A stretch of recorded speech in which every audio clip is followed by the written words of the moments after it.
नैतिकच्या स्कूलमध्ये hat competition आहे, त्यासाठी मी विचार करते कशी बनवावी. मी पहिले बड्डेची हॅट घेतली समोर बनवण्यासाठी, पण त्याने काय जमाना. नंतर मी ग्लिटर पेपर जो असतो चमकीचा कागद तो घेऊन आले आणि त्याच्यानंतर साध्या कागदाचा उपयोग केला, पण ते काय होईनाच. मग हा जो नैतिकचे बाबा सिव्हिल इंजिनियर आहे, त्याच्यामुळे आमच्याकडे हे असे कागद भरपूर पडलेले असतात कामाचे तिथले उरलेले.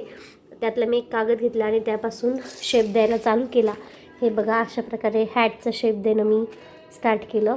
ते जमतच नव्हतं. म्हटलं मग आता असं बनवूया आणि मग त्याच्यावरती ग्लिटर पेपर लावूया, कारण साधा कार्डशीट त्या शेपमध्ये उभाच राहत नाही. त्याच्यासाठी मी आणला हा एक चमकीचा दोरा. घरात पडलेले जे काही डेकोरेशनचं वर्क आहे ते सगळं काढून घेतलं, ज्याच्यापासून आपल्याला काही करता येईल का असा विचार चालू आहे. इथं असं क्ले मिळतो, 5 रुपयाचाच असतो तो. असं क्लेची पिशवीमध्ये मिळतं. थर्माकोलसारखा एकदम हलका हलका फुलका असतो. त्याच्यापासून मी एक फिदर बनवलं आहे. त्याच्यानंतर एक छोटीशी वही बनवली. हॅटवरती काहीतरी मेसेज गेला पाहिजे असं सांगितलं होतं, म्हणून अशी एक छोटीशी वही बनवली आहे हॅटवरती लावण्यासाठी. सगळे यूज अँड थ्रोमधलं मटेरियल मी वापरते आहे. क्लेपासूनच मी असं एक ट्रॉफीसारखं बनवलं आहे. याला सपोर्टसाठी मध्ये एक काडी घातली आहे, म्हणजे ते सपोर्टनी व्यवस्थित उभं राहील असं. आणि इथं एक मी इंक पॉट बनवलेला आहे बघा, इंक पॉटसारखा दिसेल असं. याच्यासाठी मी जे आपलं ह्याचं टोक असतं डिंगाच्या बॉटलचा वरचा भाग तो वापरलेला आहे. गोल्डन कटचा थ्रेड आणला होता, तो मी इथं फिदर त्याच्यापासून बनवला आहे बघा.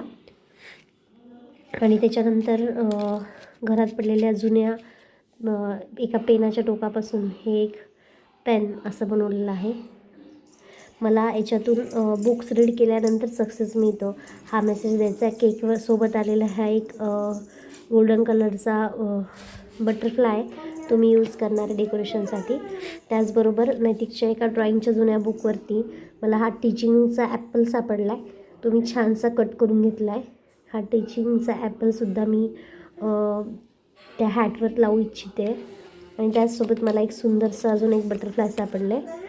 बघू याचा उपयोग कुठे होतो आहे किंवा नाही ते. अशा प्रकारे जे बेसिक रिक्वायरमेंट आहेत त्या माझ्या थोड्याशा पूर्ण झालेल्या आहेत. बघूया आता हॅट कशी बनते ते.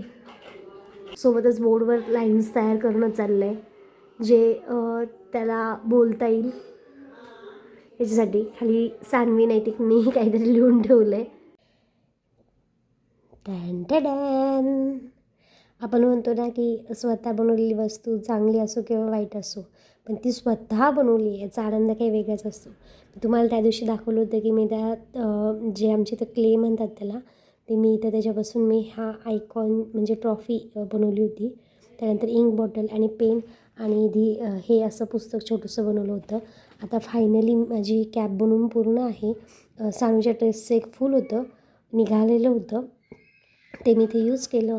आणि फायनली मेसेज देणारी अशी ही हॅट एक प्रकारे बनवून तयार झालेली आहे. बनवायला खरंच खूप मेहनत लागली, पण खरंच छान असा अनुभव होता.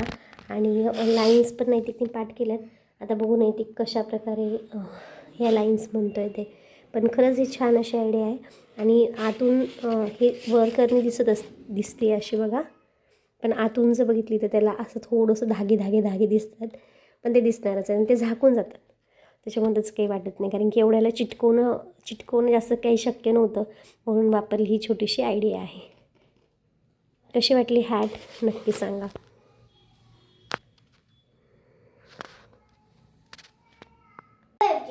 My name is Naitik Vishal Karat.